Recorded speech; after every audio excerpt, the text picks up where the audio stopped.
बिस्मिल्लाहिर्रहमानिर्रहीम। अस्सलाम वालेकुम। उम्मीद है आप सब खैरियत से होंगे। Welcome back to our channel.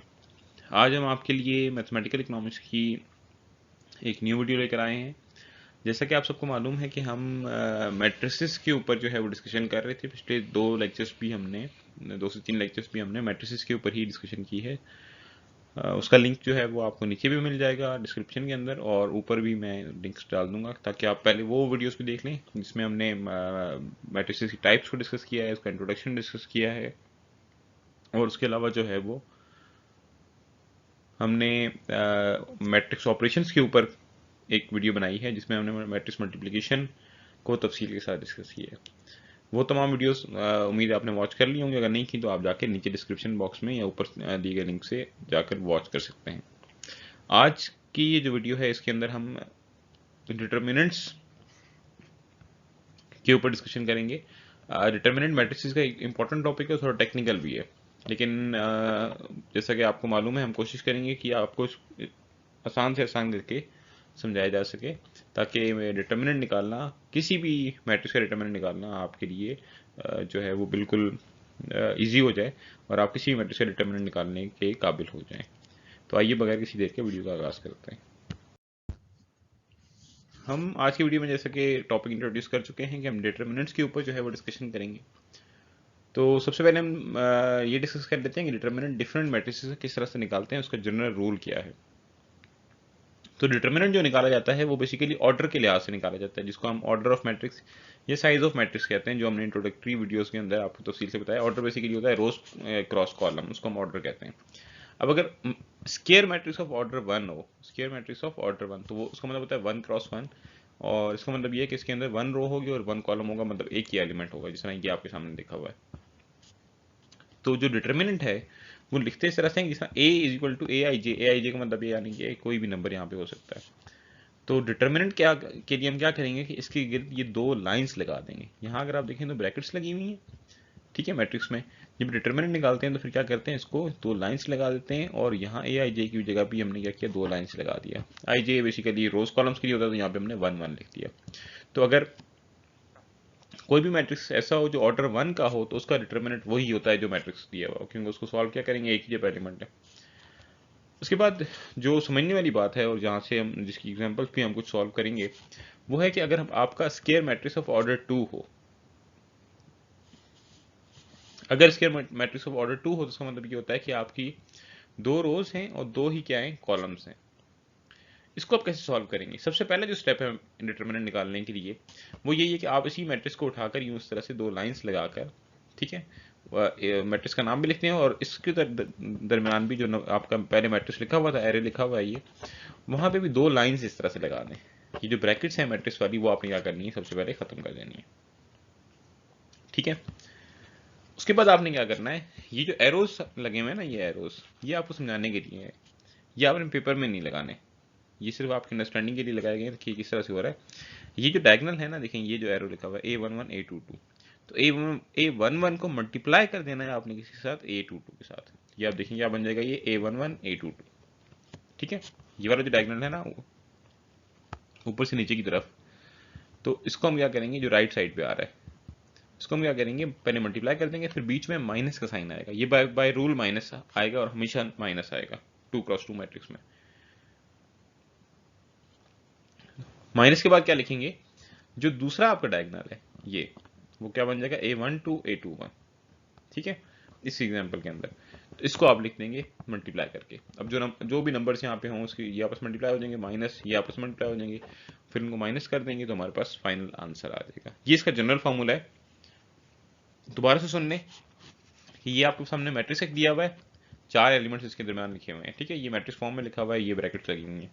सबसे पहले आपने क्या करना है, इन ब्रैकेट्स को रिमूव कर देना है और इसके दरमियान ये लाइंस लगा देनी है, स्ट्रेट लाइन। और इसी तरह जो मैट्रिक्स का नाम है वो भी इस तरह स्ट्रेट लाइन लगा देंगे। इस स्ट्रेट लाइंस को बेसिकली हम एब्रीवेशन है ये डिटर्मिनेंट की, ठीक है, डिटर्मिनेंट का साइन है एक तरह से। जब भी ये स्ट्रेट लाइन लगी होगी इसका मतलब ये क्या होगा कि ये ए डिटर्मिनेंट है।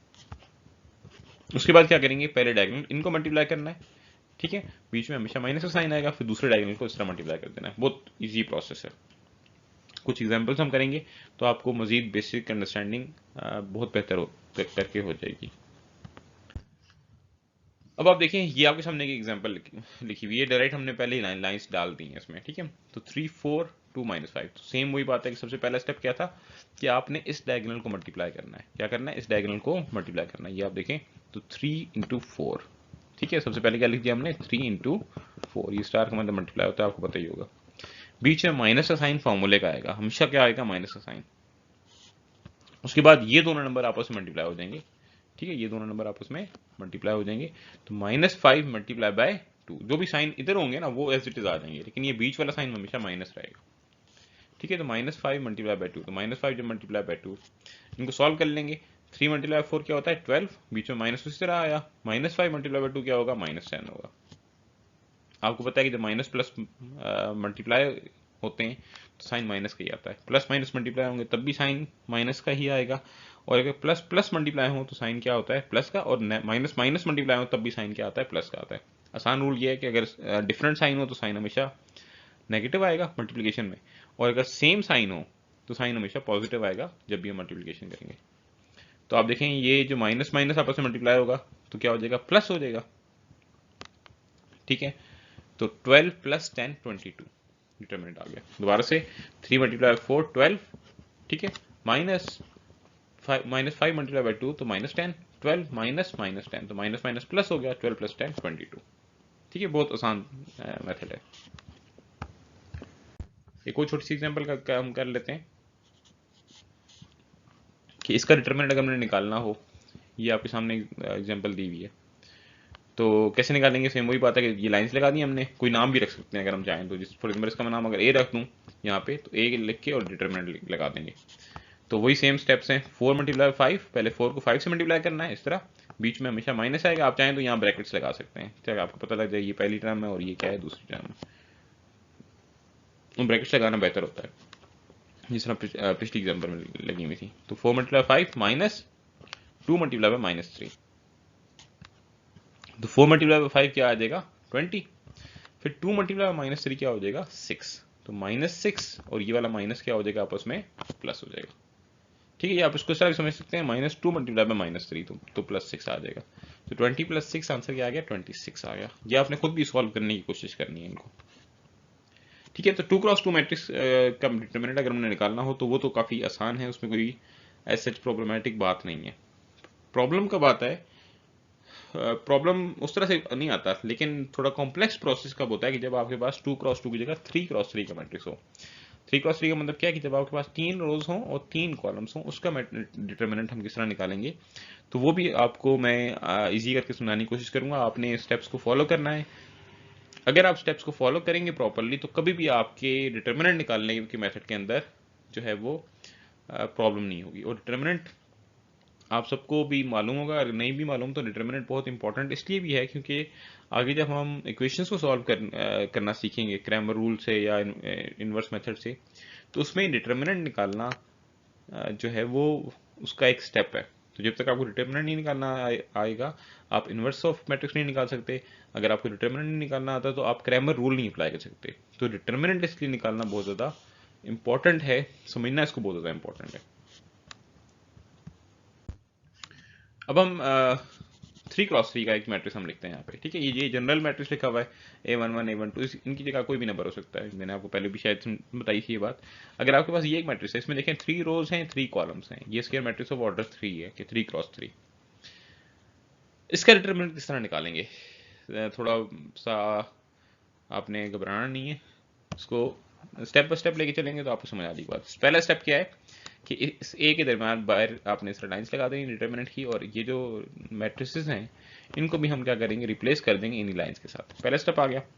सेकेंड स्टेप में अब आपने क्या करना है, बहुत गौर से समझना है। सेकेंड स्टेप में पहला जो एलिमेंट ये लिखा हुआ है ना A11, ये हम लिख देंगे इस तरह से, ठीक है। A11 लिख दिया हमने। अब A11 आप देखें किस रो के अंदर है, आपको नजर आ रहा है कि ये फर्स्ट रो के अंदर है, नजर आ रहा है कि नहीं आ रहा है? ये फर्स्ट रो के अंदर A11 है, और किस कॉलम के अंदर है? इस फर्स्ट कॉलम के अंदर A11 है, ठीक है। तो A11 first row first column में है, तो फर्स्ट रो और फर्स्ट कॉलम को आपने क्या कर देना? स्किप कर देना, ठीक है। मतलब जो आपने मेजर नंबर लिखा A11 वो जिस रो और जिस कॉलम में उसको आपने क्या करना है, स्किप कर देना है। अगर आप स्किप कर दें तो पीछे आप देखें तो ये आपके पास बच जाएगा A22, A23, A32, A33। ठीक है, तो आप देखें ये हमने सिर्फ ये लिख दिया, जो उसको रो और कॉलम को स्किप कर दिया हमने, जो पीछे बचे ये 4 एलिमेंट उसको हमने इस तरह से यूं डिटरमिनेंट फॉर्म के अंदर ही लिख दिया। अब इसमें भी आपने रूल याद रखना है, जब पहला एलिमेंट आपने लिखा तो उसके साथ साइन प्लस का था। ठीक है, मतलब कोई साइन नहीं डालेंगे हम। जब अगला नंबर लिखेंगे तो उसके साथ साथ साइन हमेशा माइनस का आएगा। उसके बाद अगला नंबर अगर आप देखें तो पहली रो से मैं इसको एक्सपेंड कर रहा हूँ, और एक पहली रो से करना ही ईजी है, तो साइन यहाँ पे माइनस का आएगा, बाय रूल माइनस का आएगा। अगला नंबर लिखा है A12, सेम वही लॉजिक यहाँ पे अप्लाई करनी है कि ये जो A12 हमने लिखा है ये इस कॉलम के अंदर है, ऐसे ही है, और इस रो के अंदर है, पहली रो के अंदर और सेकंड कॉलम के अंदर। तो आपने पहली रो और सेकंड कॉलम को क्या करना है, स्किप कर देना है। तो जब आप स्किप करेंगे पीछे क्या रह जाएगा, पीछे आप देखें तो ये दो नंबर रहेंगे, A21, A31 और A23, A33। बस में आ गई। तो आपने A21, A31, A23, A33 यहाँ पे इस तरह से डिटरमिनेंट फॉर्म के अंदर लिख दिया। ठीक हो गया। उसके बाद अगला जो नंबर लिखेंगे वो प्लस होगा। ठीक है, यहाँ प्लस लिखेंगे A13। प्लस का मतलब ये है कि फॉर्मूले का प्लस है। अगर यहाँ पे फॉर एग्जाम्पल -6 लिखा हो तो आप प्लस लिख के आगे ब्रैकेट में -6 लिखेंगे। ठीक है, सेम इस तरह से यहाँ पे अगर 2 लिखा हो तो यहाँ माइनस लिख के और ब्रैकेट में 2 लिखेंगे। ठीक है, वो नंबर जो आएंगे वो तो आपने एज इट इज लिखना है यहाँ पे, लेकिन नंबर से पहले साइन कौन सा डालना है, उसके अलावा नंबर के अलावा जो साइन डालना है वो बाय रूल पहले का प्लस है, दूसरे का माइनस, तीसरे का प्लस। ठीक है, तो सेम उसी तरह A13 आपने लिख दिया। अब आप वही देखेंगे कि A13 कौन सी रो और कौन से कॉलम के अंदर है, तो हम यहाँ से इसको थोड़ा सा मैच कर लेते हैं। तो ये आपको नजर आ रहा है ये तीसरे कॉलम के अंदर है और पहली रो के अंदर है, तो पहली रो पूरी और तीसरा कॉलम पूरा क्या हो जाएगा, स्किप हो जाएगा। तो पीछे क्या रह गया आपके सामने, ये 4 नंबर रह गए। ऐसे ही है, मतलब ये 2 नंबर और ये 4 नंबर। ठीक है, तो A21, A31 और A22, A32। ठीक है, वही आपने same A21, A31, A22, A32 लिख दिया। यहाँ तक आपको स्टेप समझ आ गए होंगे। एकदम थोड़ा सा तेजी से मैं इसको रिपीट कर देता हूँ। सबसे पहले पहला नंबर लिखा A11, ये रो ये कॉलम स्किप, पीछे ये 4 नंबर रह गए, ये 4 नंबर आपने यहाँ लिख दिया। उसके बाद माइनस लिखेंगे इसके साथ A12, ये रो और सॉरी ये कॉलम और ये रो स्किप, पीछे ये 2 number A21, A31, A23, A33 रह गया, ये आपने यहाँ लिख दिया। ठीक है, फिर तीसरा नंबर प्लस A13, तो ये कॉलम और ये रो स्किप हो गया, ये 4 नंबर रह गए A21, A22, A31, A32, ये आपने यहाँ लिख दिया। और इन तीनों को जो लिखा है हमने वो डिटर्मिनेंट की फॉर्म के अंदर लिखा है। और आगे आपने क्या करना है कि A11 बाहर मल्टीप्लाई होगा और अंदर ही इसका डिटर्मिनेंट ओपन कर देना है 2 क्रॉस 2 का। तो 2 क्रॉस 2 को तो हम पहले ही सीख चुके हैं कैसे होगा, इसको इससे मल्टीप्लाई कर दिया, माइनस इसको इससे मल्टीप्लाई कर दिया, फिर यहाँ माइनस लिखेंगे A12। ठीक है, ये जो बाहर है, और उसके बाद इसको इससे मल्टीप्लाई कर दिया, इसको इससे मल्टीप्लाई कर दिया, ये आपके सामने लिखा होगा। ठीक है, फिर प्लस A13, तो इसको इससे मल्टीप्लाई कर दिया, इसको इससे मल्टीप्लाई कर दिया। आगे से नहीं, ये ब्रैकेट ओपन की हुई है यहाँ पे, अगर आप देखें इसको मल्टीप्लाई किया हुआ A11 तो मल्टीप्लाई करेंगे तो तमाम के साथ A11 आ गया, इधर इसके साथ A12 आ जाएगा, इधर इसके साथ A13 आ जाएगा। यही हुआ हुआ है, आपको परेशानी की इसमें बात नहीं है। ये वाला तो जनरल फॉर्म है ना। जनरल फॉर्म का क्वेश्चन पेपर में बहुत रेयर चांस होता है कि जनरल फॉर्म का क्वेश्चन आए। क्वेश्चन पेपर में हमेशा कुछ नंबर्स का आता है, तो इसलिए ये इस एग्जाम्पल के बाद ये तो हमने जनरल तरीका सीख लिया ना किस तरह से करते हैं 3 क्रॉस 3 का। अब हम एक नंबर्स के साथ भी एग्जाम्पल कर लेंगे ताकि आपको मजीद बेहतर अंडरस्टैंडिंग हो जाए। तो अब ये आपके सामने एक क्वेश्चन दिया हुआ है कि एवेल्युएट द डिटरमिनेंट। ये आप देखें तो नंबर्स के साथ आपका डिटरमिनेंट दिया हुआ है, और ये उसमें प्लस माइनस की वैल्यूज हैं, जो कि अच्छी बात है ताकि आपको बेहतर अंडरस्टैंडिंग और समझ आ जाए बात। ठीक है, तो सेम वही बात है, अगर ये डिटरमिनेंट ना लिखा होता यहाँ पे तो सबसे पहले हम डिटरमिनेंट यहाँ लिख देते। ठीक है, लेकिन वो हमने लिख दिया यहाँ पे। अब हम करेंगे क्या, समझना है दोबारा से। सबसे पहले पहला नंबर लिखा, यहाँ बाहर क्या लिख दिया 2। ठीक है, बाहर पहला नंबर लिख दिया 2, तो वही सेम बात है कि फर्स्ट रो और फर्स्ट कॉलम क्या हो गया, स्किप हो गया। पीछे आप देखें तो क्या रह जाएगा 1 - 2 और 4 1। तो आप देखें लिख दिया हमने 1 - 2 और 4 1।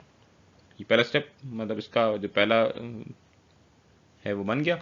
उसके बाद अगला मैंने आपको बताया था कि साइन हमेशा क्या आएगा, माइनस का, तो ये आ गया माइनस, और अगला नंबर लिखा 3। ठीक है, माइनस और 3, ये बाय रूल माइनस है। ठीक है, आप जब भी डिटरमिनेंट निकालेंगे तो सेकंड नंबर का हमेशा क्या लिखेंगे, माइनस लिखेंगे, और तीसरे नंबर का फिर आगे प्लस आ जाएगा। तो माइनस लिख दिया और आगे 3 लिख दिया। यहाँ पे अब एक बात का आपने ध्यान रखना है कि अगर यहाँ माइनस है, सपोज यहाँ -3 लिखा होता तो ऐसा नहीं है कि आपने उसको सिर्फ एक माइनस नहीं डालेंगे, बल्कि फिर माइनस लिख के और फिर आगे -3 लिखेंगे। मतलब ये जो नंबर है ये तो आपने एज इट इज यहाँ कॉपी करके लिख देना है ना, ठीक है। ये वाला जो पहले इसके साथ माइनस है ये फॉर्मूले का है, वो आप हमेशा लिखेंगे। साथ नंबर का माइनस अगर अलग से दिया हुआ तो वो अलग से भी लिखेंगे, फिर वो माइनस माइनस बाद में प्लस हो जाएगा, ठीक है। तो ये 3 है, सेकंड कॉलम में है और फर्स्ट रो में। तो इसको फर्स्ट रो को और सेकंड कॉलम को मैं क्या करूंगा, स्किप कर दूंगा। तो मैंने स्किप किया तो पीछे रह जाएगा 7 -2 और -3 1। तो आप देखें 7 -2 -3 1। फिर अगला मैंने आपको बताया था साइन क्या आएगा, प्लस आएगा। ये जो मैं बात कर रहा था कि साइन एक बाय रूल है, वो बाय रूल साइन कौन सा है, प्लस है। और यहाँ पे अगर आप देखें तो -5 लिखा हुआ है, तो इसको एज इट इज उठा के मैंने यहाँ पे लिख दिया। अब बाय रूल तो प्लस था, लेकिन जो नंबर के साथ साइन है वो एज इट इज आ जाएगा। तो इसमें आप देखें ये फर्स्ट रो में लिखा हुआ है और ये थर्ड कॉलम में -5 ना। तो फर्स्ट रो और थर्ड कॉलम क्या हो जाएगा, स्किप हो जाएगा। तो पीछे हमारे पास ये 4 नंबर रह जाएंगे, 7 1 और -3 4, ठीक है। 7 1 -3 4 ये हमने लिख दिया। अब आगे मुश्किल नहीं है, आगे 2 इसी तरह बाहर लिखा रहेगा, इसको मल्टीप्लाई करना है आपने। 1 मल्टीप्लाई बाय 1 तो क्या आंसर आ जाएगा 1। ये 1 हमने इधर लिख दिया। फिर बीच में आपको पता है माइनस होता है, माइनस लिखा और -2 मल्टीप्लाई बाय 4 तो -8 आएगा। तो -8 बीच वाले माइनस के साथ जब सॉल्व होगा तो प्लस हो जाएगा, minus minus plus.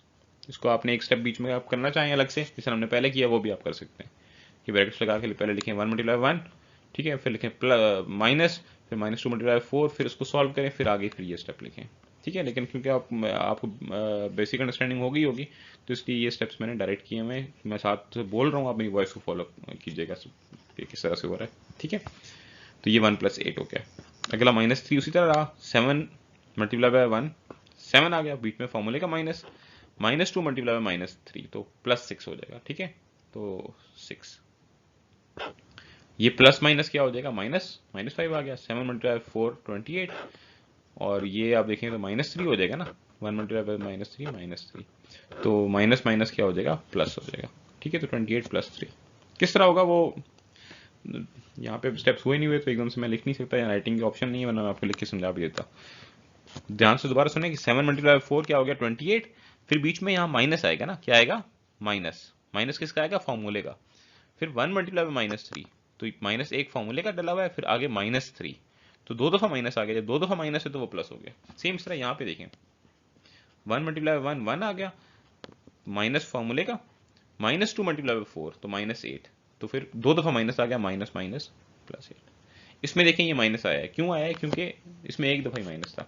7 multiply by 1 7, बीच में माइनस फॉर्मूले का, -2 मल्टीप्लाई बाय -3 तो वो +6 बन जाता है, तो इसलिए हमने 6 लिखा है यहाँ पे। आइडिया आपको क्लियर हो गया होगा। अगर फिर भी आपको कन्फ्यूजन होगी तो मैं आपको इसको एक्सपेंड करके भी एक वीडियो या एक एग्जांपल आपके सामने मैं बना दूंगा, लेकिन मैंने कोशिश की है कि एक दो दफ़ा रिपीट करके आपको क्लियर हो जाए, ताकि आपको अगर प्रॉब्लम भी हो तो वो भी आपको समझ आ जाए बात। आगे आपने क्या करना है कि इसको सॉल्व कर लेना है, पहले ऐड करना है, 1 + 8 9 बन जाएगा, फिर 9 को 2 से मल्टीप्लाई कर दिया 18 बन गया। 7 - 6 1 बनेगा, 1 को 3 से मल्टीप्लाई किया 3 आ गया, तो -3। फिर 28 + 3 31, 31 को 5 से किया 155। आगे तो सिंपल मैथ्स है कि -3 - 155 तो -158 हो जाएगा, -158 + 18 तो -140। इस तरह से करके हम 3 × 3 का डिटर्मिनेंट जो है वो अलग से सॉल्व कर सकते हैं। उम्मीद है आपको आज की वीडियो पसंद आई होगी। इसके बाद हम नेक्स्ट वीडियोस के अंदर जो है वो मैट्रिसेस को ही एक दो वीडियोस में बनाऊंगा, और कोशिश करेंगे कि मैट्रिक्स के टॉपिक कम्प्लीटली जो है वो कवर कर लें। और उसमें जो है वो हम नेक्स्ट वीडियो जो आप देखेंगे या नेक्स्ट लेक्चर इसके बाद जो चलेगा वो आप देखेंगे तो वो होगा इन्वर्स मेथड के ऊपर। एक इन्वर्स मेथड के ऊपर हम बनाएंगे, फिर उसके बाद हम इक्वेशंस को सॉल्व करने के ऊपर 2 वीडियोस बनाएंगे। एक में हम मैट्रिक्स इन्वर्जन मेथड से जो इक्वेशंस को डायरेक्टली इन्वर्स मेथड से सॉल्व करते हैं, और एक वीडियो में हम क्रैमर रूल के ऊपर जो है वो बात करेंगे, क्रैमर रूल के जरिए से किस तरह से मैट्रिसेस को सॉल्व किया जा सकता है। तो आप सब कह सकते हैं कि अभी मैट्रिसेस के ऊपर हमारी 3 वीडियोस जो हैं वो रहती हैं, और ये बहुत इंपॉर्टेंट टॉपिक है और लॉन्ग टॉपिक भी एक तरह से है।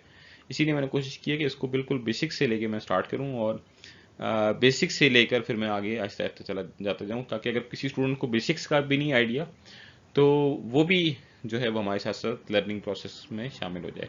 अगर आपको बेसिक्स का आइडिया भी है फिर भी आप वीडियो को लाजमी सुन लिया करें, जो इंट्रोडक्शन वाली वीडियोस होती हैं कुछ ना कुछ आपको नया सीखने को हर दफ़ा मिलेगा। ठीक है, तो उम्मीद करते हैं कि आप सबको ये वाली वीडियो भी पसंद आएगी और आप आगे भी हमारे साथ इस लर्निंग प्रोसेस में जुड़े रहेंगे। अपना बहुत सारा ख्याल रखिएगा, मिलते हैं अगली वीडियो में, तब तक के लिए अल्लाह हाफिज़।